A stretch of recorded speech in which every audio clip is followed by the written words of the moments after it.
Wala na yun. Okay. Okay. Thank you, Princess Sai. Okay, pwede na po tayong maupo lahat. Thank you for your very warm welcome for our celebrant for tonight. She's so pretty with her, what's that, olive green. I don't know what's color of her dress, but she's so pretty. Oh my. Yes. Okay. Can you sit down, please, madam?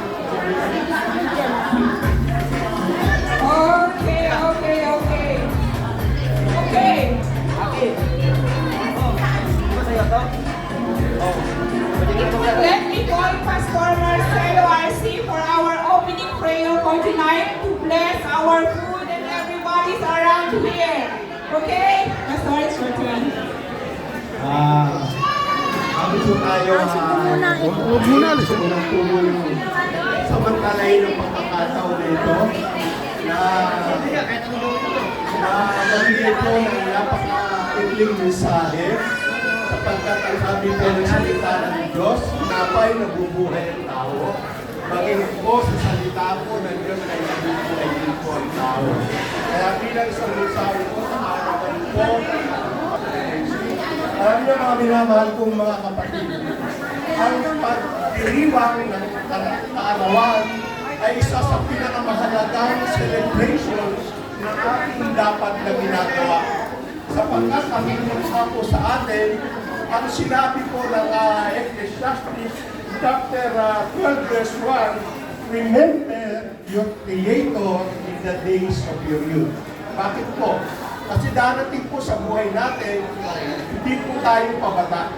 Kaya po binibilang po natin ang ating mga araw. Kaya habang po tayo ay meron pang lakas, habang po tayo ay meron pang buhay, yung pang buhay na ito na ibinigay po ng Diyos, ay ibigay din po natin ang ating mga lakas habang pa po tayo ay bata pa. Kasi darating po talaga sa buhay natin yung punto na umiidad na po tayo. Hindi po tayo pabata. At ang sabi po ng Biblia, ang sabi po ni David, sa 139 verse 14, I praise you. Pinupuri kita, Panginoon. I am fearfully and wonderfully made. Your work is so wonderful. Kaya nga po, tingnan po natin yung birthday celebrant po natin. Kung paano po nilikha po ng ating Panginoon. No? Napakaganda po ng ating birthday celebrant. At mga minamahal po mga kapatid, tayo po mga Pilipino ay merong kasabihan. Life begin at 40. Kung panapakan nga po natin ang ating birthday celebrant. Kaya doon pa lang sila nagsasapol ng talagang tunay na buhay. No? Buhay na kaaya-aya po sa ating Panginoon. Kaya masasabi ko, habang tayo ay meron malakas, alalahanin natin. Paano natin aalalahanin ang ating Panginoon? No? Hindi sa time na i-request po natin itong kaarawan na ito. Kasi maaaring po dumaan kayo sa para magsubok. So, hindi sa time na yung request po tayo. No? At saka yung kabutihan ng Diyos for almost 40 years. Maging sa gitna ng mga alon, pagsubok ng buhay, hindi mo pinabayaan ng Diyos. Nandun natin yung Diyos, kamay ng Diyos. At lalong-lalo na yung mga kamag-anak, kapatid, at mga mahal sa buhay, kaibigan na nasa likuran mo at sumusuporta ko sa iyo. Kaya yun lang po. At ang sabi po ng Biblia, ito ay para sa lahat po sa atin. Sa Psalm 90 verse 10, ang death ng ating ay 70 hanggang 80 years old. Yun ay pag tayo ay malakas. Ibig sabihin, malakas yung ating pangangatawan, the length of our life is 78 years old. Now, pagkakot tayo ay strong at full of trouble, it quickly pass away. So, ang mapatayo po natin sa ating kapatid, itong palibabong sapol ng buhay ko, worry, yung mga trouble, let's give it to God. Ibigay po natin sapagkat habang po tayo ay nag-worry, nakakatuon po ng trouble sa buhay natin, umiliti po yung life span natin. Kaya enjoy your special day and another day for the Lord. At alam ko na ikaw ay marami ng pagkakara. Itiyong tayo na magkaroon po tayo sa panibagong New Year resolution. Pero hindi lang po mag-Christmas po, kaya bagong taon, meron tayong New Year resolution. Ngayon din, patuloy sapagkat yung napaka-special na araw sa buhay mo. Sapagkat dito mo nakikita yung amazing grace ng ating Panginoon. Yun lang po at pwede ko po kayong anyayahan po kayo. At ipanalangin po yan po ating birthday celebration. Hallelujah. Will you please extend your hand to heaven as a sign that we are agreeing with our prayer. Father God, in the mighty name of our Lord Jesus Christ, and by the power of your Holy Spirit, kami po ay patuloy na nagpapasalamat sa buhay po ng iyong anak, ng aming kapatid na si Sister Daisy. Sa mga nakaraang mga taon, 40 years, Panginoon, Ama namin na iningatan mo ang aming kapatid na ito. Pinagpala, sinamahan sa lahat ng desisyon. Hindi mo siya pinabayaan kahit na doon sa mga alon ng buhay, sa mga trouble, sa mga pagsubok, maging sa katagumpayan, hindi mo pinabayaan ang iyong anak na ito. Bagpos, ang langit o Diyos, na patuloy na iyong buhos ang pagpapala sa iyong anak na ito. Aman namin ang dalangin po namin sa panibagong taon na ito na ibinigay mo sa Kanya, O Diyos. Ang dalangin namin sa iyo, muli mo siyang sasamahan, huwag mo yaan, O Diyos. Ang Kanyang mga desisyon, ang Kanyang mga plano, O God, ay itinataas namin sa iyo. Ikaw po ang magpapala sa aming kapatid. Bakuran mo siya, O Diyos, ng mga tamang tao na makapagpapalakas sa Kanya.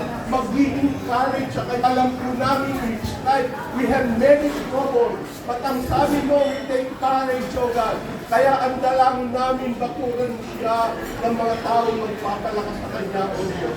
At Lord, ang dalangin namin, babantayan mo ang kanyang pagpasok, ang kanyang paglabas, O God.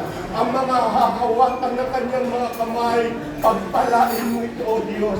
Ang kanyang nakikita ng kanyang mga mata, O Diyos, pagpalain mo ito. Ang kanyang lalaksakan ng Diyos, maging pagpapala po ito. At lagi mo siyang sasamahan, O Diyos, sapagkat alam namin, kapag sinamahan mo po siya, alam po namin na siya po ay magtatagumpay, O God. Ang sabi mo sa iyong salita, commit ourselves unto you, and you will give us the desire of our heart. And Father God, we ask you the open heaven. Alam po namin ang langit ay punong-punong ng pagpapala.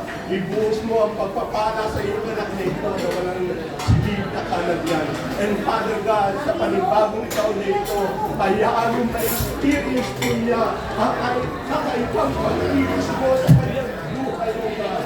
Lord, yung kapayapaan na nagmumula sa iyo na hindi may bibigay mo ito, patuloy na ibuhos mo sa aming kapatid na ito.